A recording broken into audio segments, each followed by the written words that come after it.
ಪ್ರಜ್ವಲ್ ವಿಡಿಯೋಗೆ ಸಚಿವ ಪ್ರಿಯಾಂಕ್ ಖರ್ಗೆ ಲೇವಡಿಯನ್ನು ಮಾಡಿದ್ದಾರೆ. ಬ್ರೇಕಿಂಗ್ ಬರ್ತಾ ಇದೆ ನೋಡೋಣ.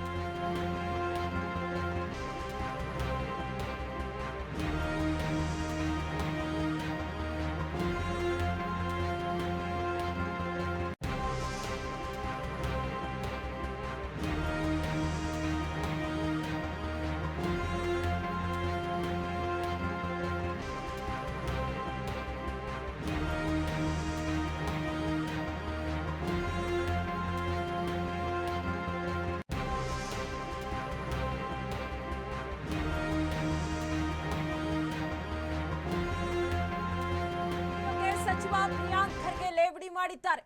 ಪ್ರಜ್ವಲ್ ವಿಡಿಯೋ ರಿಲೀಸ್ ಮಾಡಿದ್ದು ಆಶ್ಚರ್ಯವಾಗಿದೆ. 6 ಹಂತದ ಮತದಾನ ಮುಗಿದ ಮೇಲೆ ಹೊರಬಂದ್ರ 30 ದಿನದ ಹಿಂದೆ ನಿಮ್ಮ ಸ್ವಾಭಿಮಾನ ನೆನಪಿರ್ಲಿಲ್ವಾ? ಕ್ಲೀನ್ ಆಗಿ ಸಲೂನ್ ಹೋಗಿ ಬಂದು ನಿಮ್ಮ ದೇವರಾಜೇಗೌಡರು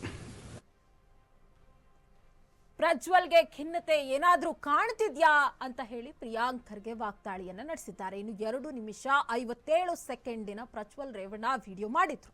ವಿಡಿಯೋದಲ್ಲಿ ನಾನು ಡಿಪ್ರೆಷನ್ಗೆ ಹೋಗಿದ್ದೆ, ನನ್ನ ಜೊತೆ ರಾಜಕೀಯ ಪಿತೂರಿ ನಡೆಸ್ತಾ ಇದ್ದಾರೆ, ಹಾಗಾಗಿ ಡಿಪ್ರೆಷನ್ಗೆ ಹೋಗಿದ್ದೆ, ಈಗ ಬಂದಿದ್ದೀನಿ. ಅಮ್ಮ, ಅಪ್ಪ, ತಾತ, ಕುಮಾರಣ್ಣ ಎಲ್ರಿಗೂ ನಾನು ಕ್ಷಮೆಯನ್ನ ಕೇಳ್ತೀನಿ ಅಂತ ಹೇಳಿ 2 ನಿಮಿಷ 57 ಸೆಕೆಂಡಿನ ಒಂದು ವಿಡಿಯೋನು ಮಾಡಿ ಹಾಕ್ತಾರೆ. ಆ ವಿಡಿಯೋಕ್ಕೆ ಪ್ರತಿಕ್ರಿಯೆಯನ್ನ ಇಂದು ಪ್ರಿಯಾಂಕ್ ಖರ್ಗೆ ನೀಡಿದ್ದಾರೆ. ಪ್ರಜ್ವಲ್ ವಿಡಿಯೋ ರಿಲೀಸ್ ಮಾಡಿದ್ದು ಆಶ್ಚರ್ಯವಾಗಿದೆ.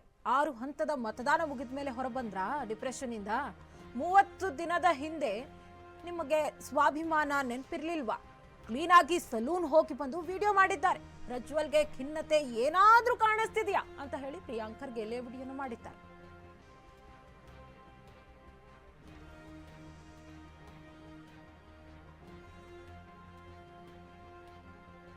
ಸಂತ್ರಸ್ತ ಯಾರು ನಿಮ್ಮ ದೇವರಾಜೇಗೌಡರು, ನಿಮ್ಮ ತಂದೆಯವರ ವಿರುದ್ಧ ನಿಂತವರು, ಅವರು ಈ ಆರೋಪ ಮಾಡಿದಾಗ ನೀವು ಸುಮ್ಮನಿದ್ರಿ. ಪೆನ್ ಡ್ರೈವ್ಗಳು ಹಂಚಿಕೆ ಆಗ್ತಿದ್ದಾಗ ಸುಮ್ಮನಿದ್ರಿ. ವಿಡಿಯೋಗಳು ವೈರಲ್ ಆದಾಗ ಸುಮ್ಮನಿದ್ರಿ. ದೇವರಾಜೇಗೌಡ ಮತ್ತೆ ಪ್ರೆಸ್ ಕಾನ್ಫರೆನ್ಸ್ ಮಾಡಿದಾಗ ಸುಮ್ಮನಿದ್ರಿ. ಸಂತ್ರಸ್ತ ಕಂಪ್ಲೇಂಟ್ ಮಾಡಿದಾಗ ಸುಮ್ಮನಿದ್ರಿ. ಯಾವಾಗ SIT ರಚನೆ ಆಯಿತು ಸುಮ್ಮನಿದ್ರಿ. 2 ಸರಿ ಮುಖ್ಯಮಂತ್ರಿಗಳು, ಪ್ರಧಾನಮಂತ್ರಿ ನಿಮ್ಮ ಡಿಪ್ಲೊಮ್ಯಾಟಿಕ್ ಪಾಸ್ಪೋರ್ಟ್ ಕ್ಯಾನ್ಸಲ್ ಮಾಡಬೇಕು ಅಂದಾಗ ಸುಮ್ಮನಿದ್ರಿ. ದಿನ ಬಂದು ಪಾಪ ಕುಮಾರಸ್ವಾಮಿ ಅವರು, ಬೇರೆ ಬೇರೆ ನಿಮ್ಮ ಕುಟುಂಬದ ಸದಸ್ಯರು ಪ್ರಜ್ವಲ್ ರೇವಣ್ಣ ಎಲ್ಲಿದ್ಯಪ್ಪ ವಾಪಸ್ ಬಾ ಅಂದಾಗ ಸುಮ್ಮನಿದ್ರಿ.